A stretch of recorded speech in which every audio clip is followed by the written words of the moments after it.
les chrétiens recherchent la compagnie d'autres chrétiens pour s'édifier mutuellement. En 1 Corinthiens 14, il y a 3 versets qui parlent que le but des rencontres entre chrétiens, c'est l'édification de l'Église, donc l'édification des uns et des autres. 1 Corinthiens 14, 26-27, que tout se fasse pour l'édification. Au verset 12, de même, puisque vous aspirez aux dons spirituels, que ce soit pour l'édification de l'Église que vous cherchiez à en posséder abondamment. Au verset 4, celui qui prophétise édifie l'Église. Alors, Dieu nous donne de l'autorité pour édifier, pour construire, pour bâtir, et non pas pour détruire. Tous les chrétiens sont restaurés. D'abord, ils sont démolis, ils deviennent des ruines. Leur passé est effacé. Mais c'est même plus des ruines, il n'y a plus de ruines. Et Dieu ne construit pas sur nos acquis, sur notre éducation, même si on a eu un père pasteur, le meilleur des pasteurs possibles, une mère extraordinaire, etc., la meilleure des mères possibles. Dieu ne reprend pas nos acquis, notre éducation.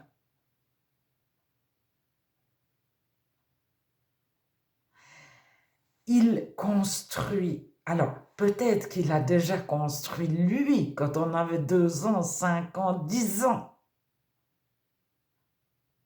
Parce que dans le milieu dans lequel on évoluait, Dieu avait posé quelques pierres ou nous avait déjà construit lui depuis petit.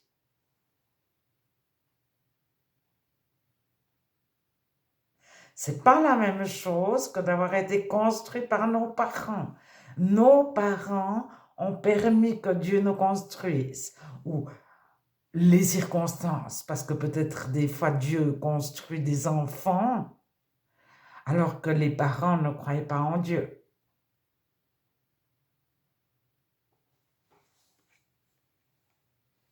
Alors, quel est le fondement?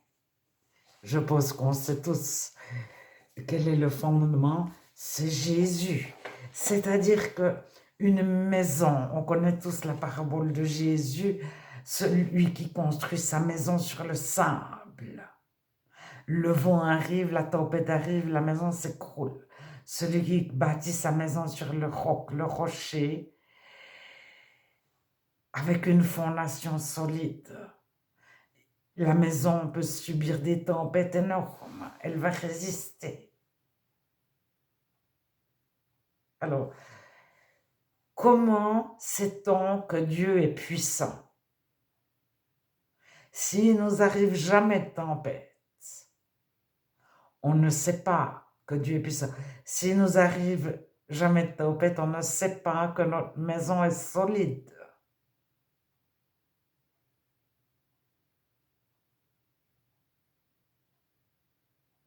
Alors, le chrétien vit des tempêtes et il voit sa maison résister.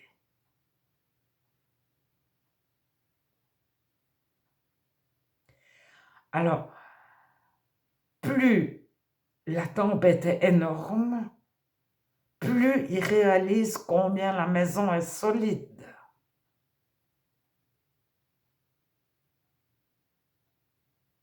Parce que si il vit que des tout petites tempêtes, il ne réalise pas la solidité de la maison et du rocher qui est sur la maison, de la fondation. Bien sûr, tout le monde comprend où je veux en venir. 1 Corinthiens 3, 11, car personne ne peut poser un autre fondement que celui qui a été posé, à savoir Jésus-Christ. Or, si quelqu'un bâtit sur ce fondement avec de l'or, de l'argent, des pierres, du bois, des pierres précieuses, du foin, du chaume, l'œuvre de chacun sera manifestée. Tout brûle, tout sera brûlé au feu. Alors, on ne peut pas mettre le fondement Jésus-Christ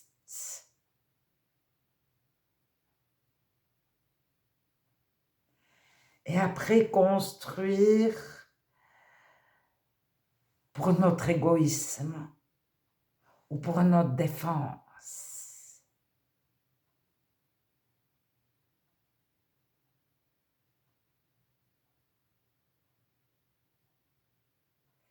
Qu'est-ce que c'est recevoir de Dieu l'autorité pour construire, pour édifier et non pas pour détruire?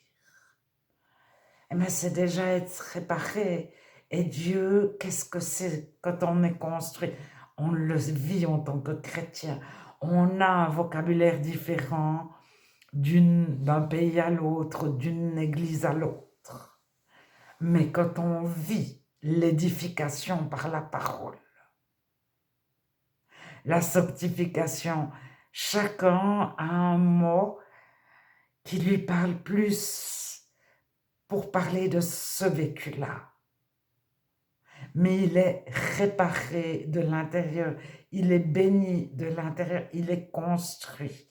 Et il est construit par les paroles de Dieu.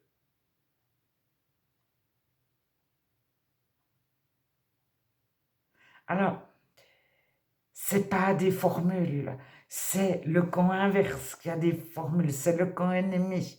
Il a aussi des paroles de destruction. Et même quand il cherche à construire,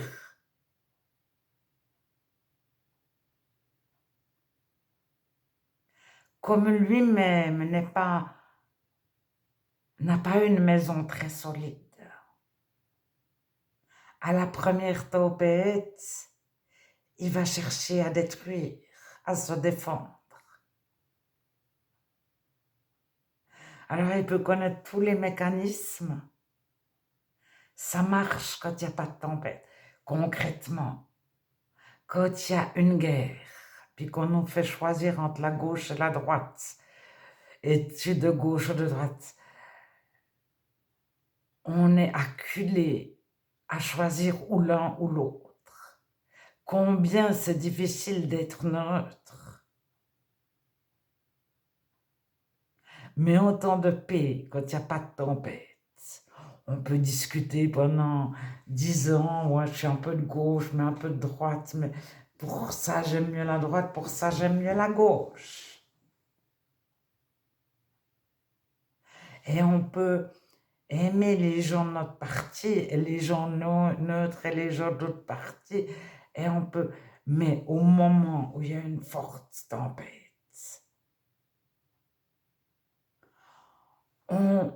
soit on repose sur Jésus,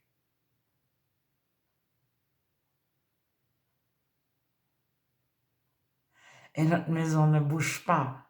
Ou vous savez, les tours, les très grandes tours, elles bougent quand il y a beaucoup de vent. Le sommet, il se déplace. Mais la construction globale a été prévue pour. Mais si vous habitez au 52e étage d'une tour, quand il y a beaucoup de vent, votre tour, elle bouge le sommet. Alors,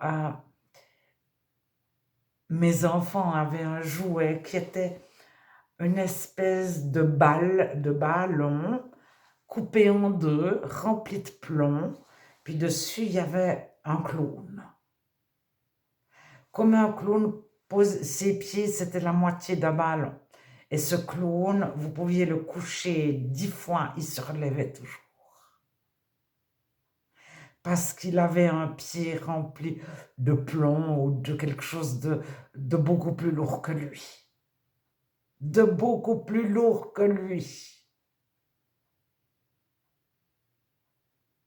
Alors que nos pieds, notre fondation, notre cœur, nos pensées, notre foi, notre confiance repose sur Jésus, qui est beaucoup plus puissant que nous, mais on ne s'en rend pas compte quand tout va bien.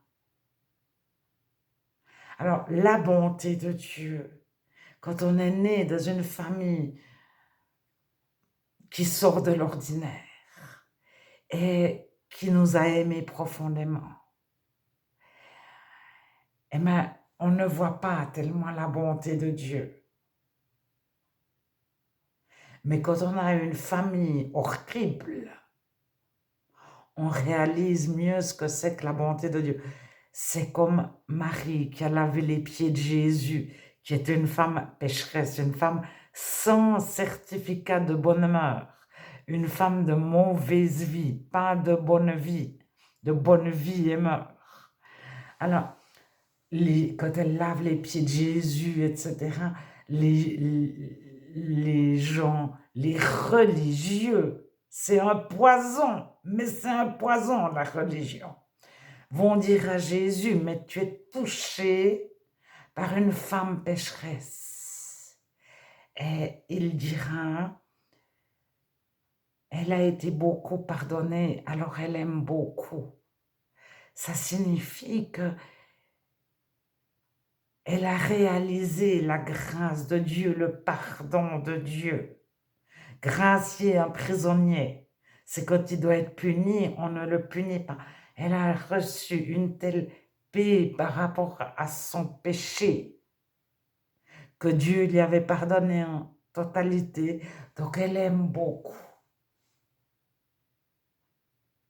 Elle aime plus que le religieux qui est orgueilleux parce qu'il pose bien faire.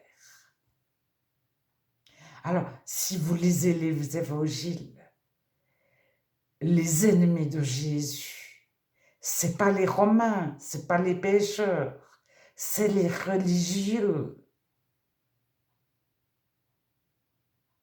Alors, eux n'aiment pas Jésus. Jésus passe sa vie à être... Ils essayent de prendre en défaut Jésus, mais il va se tromper. Mais quand même, on veut trouver le moyen de le détruire.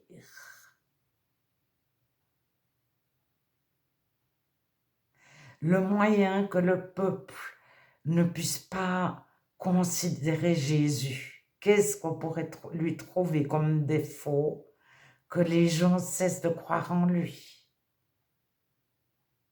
Que les gens cessent de le suivre. Il faut qu'on démontre qu'il est fourbe, qu'il est faux, qu'il se trompe, etc. Et ils n'y arriveront jamais. Mais ils ont le but de détruire Jésus. Alors, une personne qui est proche de Dieu, qui place sa confiance en Dieu, même s'il y a 25 personnes qui essayent de leur piquer des membres d'église ou qui essayent de... Si on est le pasteur d'une église de 1000 membres, puis que tout le monde veut nous piquer des membres, on a deux solutions. On remet les personnes qu'on aime à Dieu. Dieu protège ces personnes. Ou bien on sort avec nos armes, etc. Mais c'est parce qu'on manque de confiance en Dieu.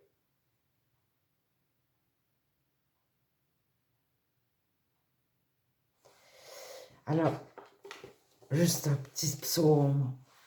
Ceux qui se confient en l'Éternel sont comme la montagne de Sion. Elle ne chancelle point, elle est affermie pour toujours. Alors la montagne de Sion, elle est dans notre cœur. Nous sommes la construction de Dieu, nous, l'édifice de Dieu. Si vous lisez Pierre, les lettres de Pierre, lisez les lettres de Pierre. de la première.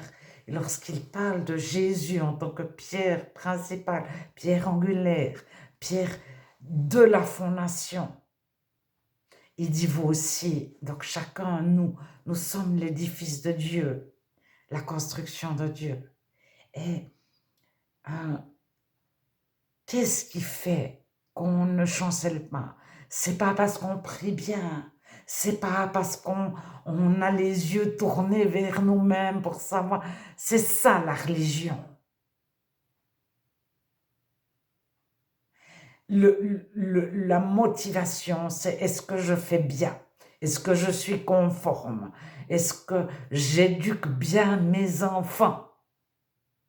Et le chrétien qui n'est pas religieux du tout, il se confie en l'Éternel. Il place sa confiance en Dieu. Il ne place pas sa confiance dans « je fais juste, je fais bien ». Parce que forcément, il va dire d'autres font faux. Et il détruit d'autres. Il détruit. Sa construction repose sur l'orgueil de bien faire. Et la fondation, c'est moi, je prie tous les matins. La fondation, c'est moi, etc. C'est ce que dit en 1 Corinthiens 3, le fondement, c'est Jésus-Christ. Or, si quelqu'un bâtit sur ce fondement avec de l'or, de l'argent, des pierres précieuses, du bois, c'est ça, on amène notre or, on amène notre orgueil, notre religion, notre méthode, nos actes, nos prières, notre lecture de la Bible. Moi, je lis la Bible tous les matins, un quart d'heure. Moi, je prie tous les matins 2 heures. Et si on se confie dans notre bon comportement, juste comportement, quand il y a une tempête, quand il y a un feu, là c'est le parler du feu, mais tout ça, ça tombe, ça ne résiste à rien. Alors, quand il y a une tempête, comme ça ne résiste pas, on sort les armes de guerre et puis parce qu'on n'est pas édifié soi-même, mais une maison, la prière et tout ça, c'est la peinture, c'est le joli tableau contre le mur, mais c'est des choses qui sont peu utiles pour résister aux tempêtes. Alors, Dieu, il n'est pas contre la décoration.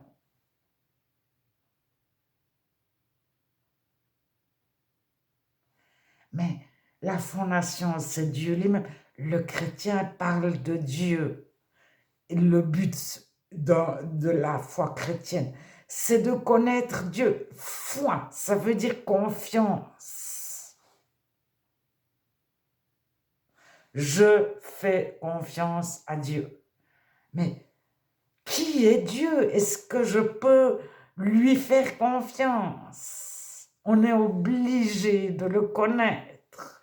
Et quand on a vu que dans une tempête, il nous protégeait, il nous aimait, il nous réparait, quand on a vu qu'il était bon, qu'il était joyeux, c'est un Dieu joyeux, c'est un Dieu qui n'est pas tordu, il n'y a pas, tout à coup, on se fait avoir parce que c'est un Dieu juste, mais c'est la meilleure des mères possibles, le meilleur des pères possibles, le meilleur prof possible, le meilleur psy possible. Mais on a tous eu des profs à l'école. Je me souviens d'un jour, c'était la rentrée de classe. J'avais changé de collège, mais c'était une question géographique, plus qu'une question d'âge. Et j'arrive, tout était nouveau. Je connaissais 2, 3 élèves. Le prof rentre dans la classe. On n'a pas bougé d'une oreille, on s'est assis. Mais au moment où il a passé la porte, On était tous sages comme des images. Il n'avait pas encore dit bonjour. C'est un prof qui n'a jamais fait de discipline. Je ne me souviens pas qu'il ait dit taisez-vous, soyez sages, restez assis. Mais on n'avait pas l'idée de l'obéité. On avait toujours des plus longues récréations parce que tout le temps qu'un prof perd à discuter et à faire de la discipline, il ne le perdait pas. On travaillait, mais c'était des cours de 3/4 d'heure. Mais on était concentrés 3/4 d'heure sans bouger. Il n'y a pas une mouche qui volait, mais il n'a jamais crié, il ne nous a jamais regardé méchamment. Il ne nous a jamais menacés. Alors, lui, c'était un prof qui avait choisi d'être prof parce qu'il savait s'y prendre avec les élèves. Et les 5 minutes qui nous avaient pas passé à dire taisez-vous, mais vous auriez dû, non, non, non, non, non, non, eh bien on les gagnait en récréation. Donc bon, ça sur le moment, j'avais pas tout à fait réalisé. Donc quelque part, à notre niveau, on l'aimait encore mieux puisqu'on avait plus de récréation.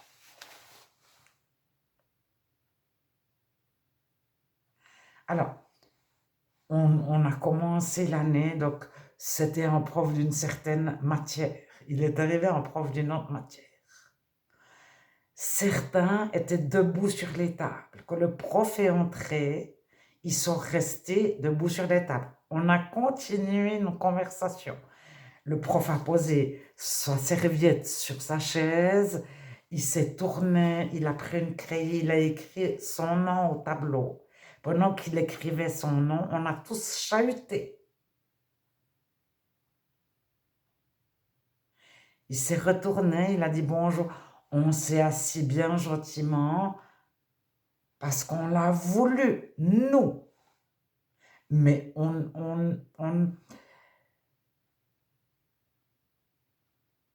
n'a pas obéi au prof à cause de lui, on a obéi à cause de nous. On n'avait pas peur d'avoir des punitions, on n'avait aucun respect pour ce prof. Mais on s'est assis parce qu'on était des élèves qui étions pas fondamentalement révoltés, etc. Et on a écouté ce prof, je dirais avec condescendance, presque. Mais la même chose est arrivée en Konoski. À minuit, on est tous sortis de la neige par les fenêtres. Et on avait pris des cornets de poubelle et on faisait du bob en cornet de poubelle dans la neige. Et il est arrivé un prof. Ah, mais ça va pas. Et il gesticulait, il poussait des hurlements. Mais on riait, on se fichait de lui. Quasi unanimement. On était, je ne sais pas, peut-être 30.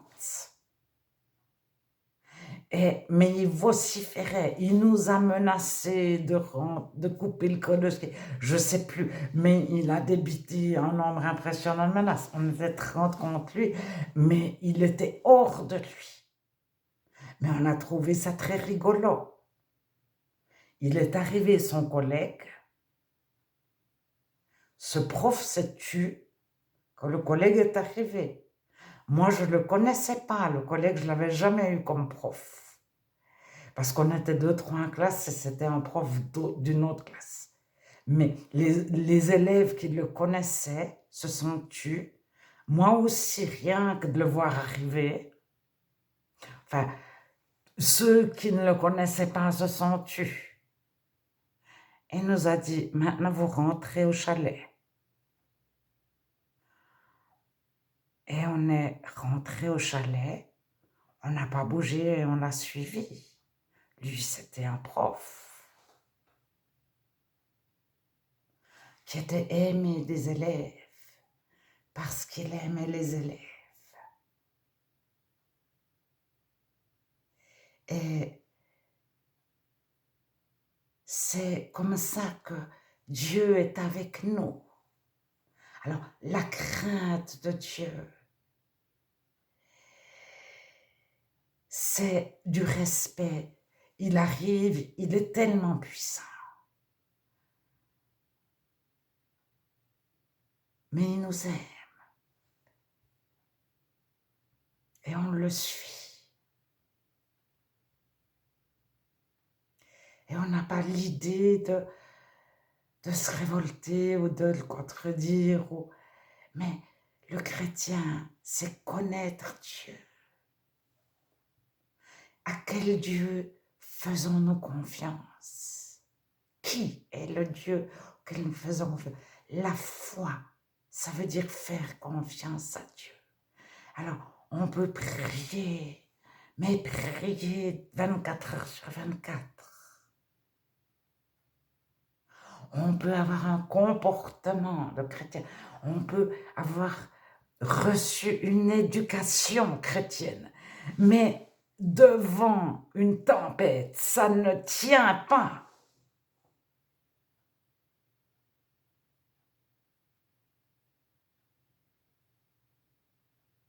Alors, personnellement, mais je pense que plusieurs chrétiens, pour réaliser la puissance de Dieu, la bonté de Dieu, pour connaître Dieu et être certain que c'est vraiment un Dieu fidèle, un Dieu bon, etc. Eh bien, on a besoin de quelques tempêtes pour être certain que notre fondation est solide, que notre maison ne va pas s'écrouler.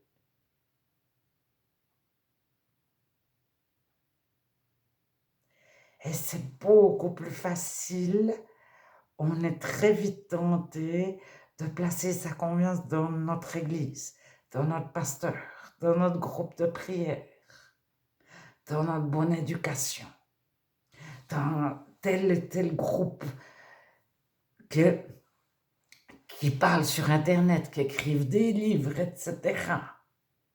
Même à placer notre confiance dans la Bible.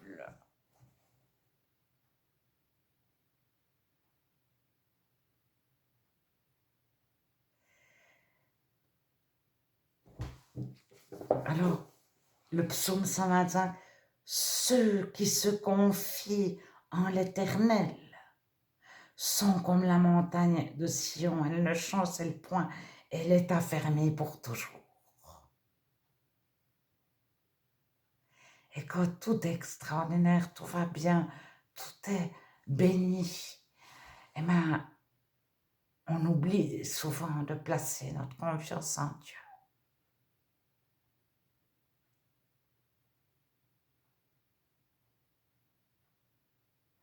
Alors, je vois venir les non-chrétiens, oui, c'est parce que vous en avez eu besoin. Quand vous avez besoin, c'est votre bouée de sauvetage.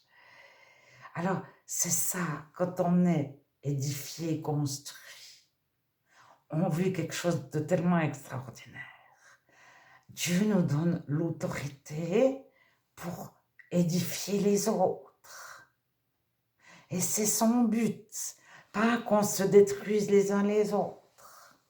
Alors, même en temps de tempête énorme, on continue d'édifier les autres. Et on reçoit tout ça, je le vois, on a une faculté, c'est pas même à faire des compliments, on est des aides les uns pour les autres. Je donnerai une aide semblable à lui, je donnerai une aide semblable à elle. Et derrière le mot aide en hébreu, c'est Ezer. Et c'est toujours utilisé dans le reste de la Bible au masculin quand Dieu vient incognito aider quelqu'un ou que quelqu'un est aidé. Et c'est notre façon d'aimer, C'est pas du bisounours. Gna, gna, gna, gna, gna. Viens, mon petit. Mais essayez de faire ça avec vos enfants. Mais à 10 ans, mais même avant, maman, je veux plus que tu m'embrasses, arrête maman, ne m'appelle pas petit poussin, etc. Ça les énerve. Vous caressez votre chat, votre chat au bout d'un moment, mais il va se planquer, il part. Alors, si on aime parce qu'on est construit, on n'aime pas pour être aimé, on n'aime pas parce que ça nous fait du bien d'aimer. On est construit, qu'on construise ou pas les autres. On est édifié, qu'on édifie ou pas les autres. Quoi qu'on fasse, quoi qu'on dise, on est édifié. Ou quoi qu'on ne fasse pas, quoi qu'on ne dise pas, on est édifié. Donc on n'a pas besoin d'aider les autres ou besoin d'édifier les autres. Mais on est, quelque part, on a été programmé par Dieu pour ça. Et on voit, et les autres arrivent d'eux-mêmes. Moi, je vois quand je suis proche de Dieu, en 2 minutes, des personnes que je ne connais pas, me disent la phrase, mais des fois, ils me parlent pendant 1 minute, mais de cette minute-là, ils me disent la phrase que j'ai besoin de savoir pour pouvoir les édifier. Ils me disent où ils sont, quelle est leur difficulté. Et s'ils ne le disent pas, Dieu me montre d'une façon ou d'une autre. Mais c'est pas pour les embêter.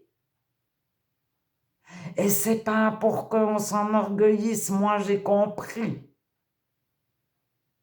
C'est parce qu'on est une aide incognito, une aide anonyme, on n'a même pas besoin de le dire, on a compris. Et ils ne savent peut-être jamais, mais on peut prier. Ils ne savent peut-être jamais qu'on a prié pour eux.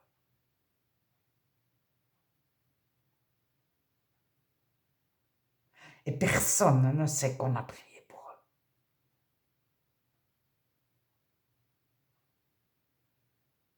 Parce qu'on n'a pas le besoin de dire « j'ai compris » ou bien le besoin de dire « moi je prie ». Et c'est ça la mort à soi-même, c'est ne plus avoir besoin de se mettre en avant.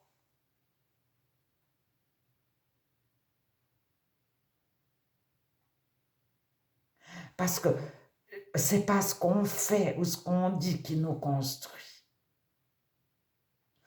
Notre maison, c'est pas parce qu'on a bien fait, etc. On s'est bien comporté, un bon chrétien, blablabla. Bla, bla. Ça, c'est le religieux, la religion.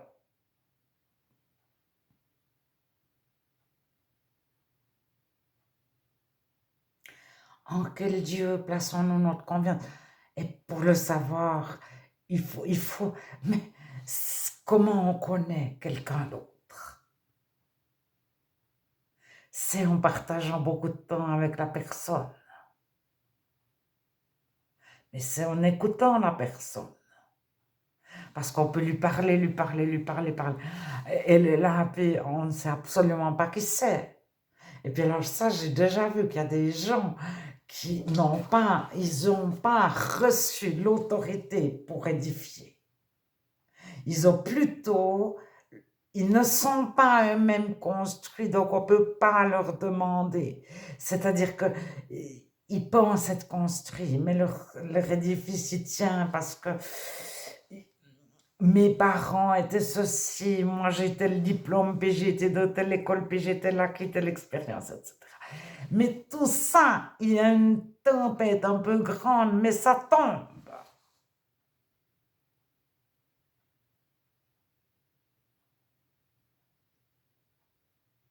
Et Dieu nous dit, ce sera brûlé si on construit avec de l'argent, des pierres, du foin, etc. Ça passe au feu. Tout ce qu'on a construit, nous, ça passe au feu. Avec notre orgueil, expériences, etc.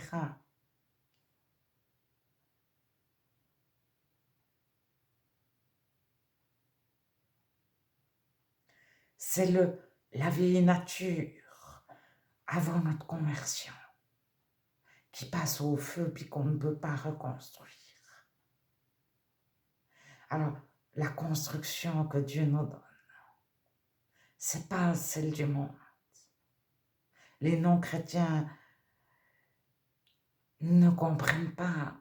Ils voudraient bien avoir le haut, mais sans Jésus. Ça, j'ai déjà remarqué.